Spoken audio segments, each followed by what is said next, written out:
Ngayong araw merong hinanda na naman tong idol chef natin. Meron siyang bigas dito na tutunawin. Samahan nyo ko mga idol sa maghapong ito kung ano na naman ang kalalabasan ng lulutuin ng idol natin. Ginadgad-gadgad, kinutsilyo niya pa yung mga bigas para lang lumambot kagad. Napakatindi talaga ng ating chef. Wala talaga tong katulad kahit saan ka makakita ng mga cooking show. Siya lang ang merong ganito. Kagaya neto, nilagay niya pa dun sa isang lagayan pero ilalagay niya lang din sa bilao. Mukhang ibibilad niya to o tatanggalan niya ng mga butil-butil, yung mga bato-bato ba. Kagaya nga ng ginagawa neto ni Idol Chef, pinaangat-angat, ginamitan niya ng bato, tinatanggalan niya ng bato pero ginamitan niya naman ng malaking bato to. Kita mo yung ginagawa niya, kinakamay-kamay niya, pinapakita niya pa sa cameraman niya kung gaano ka tuyo na yung bigas. At sa ngayon, ginamit niya na nga yung mixer niyang malupit kasi tamad na siya magpalo-palo ng bato. Eto na nga sinasala na niya, baka meron pang buo-buo kasi. Ayan na, meron na siyang Milo. Naging Milo na yung brown rice niya.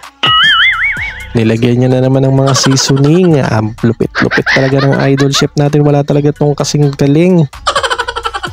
Shoutout nga pala sa mga marunong makaintindi dito ng salita ng Malay. Naglagay na naman siya ng pandan leaves. Sabi ng mga viewers ko, hindi daw yun tanlad. Pandan leaves daw yun. Shoutout sa mga viewers natin dyan na walang sawang sumusuporta sa ating mga live, sa mga paggawa ng mga ganitong video at sa pagluluto ng ating chef.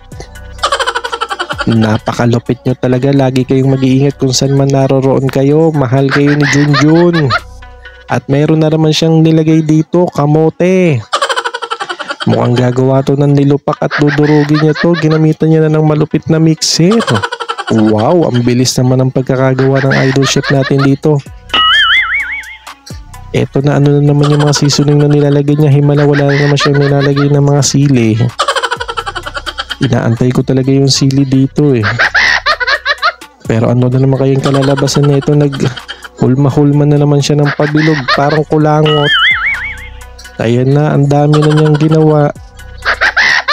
Ano na naman ang gagawin niya dito? Ipiprito niya ba o pakukuluan?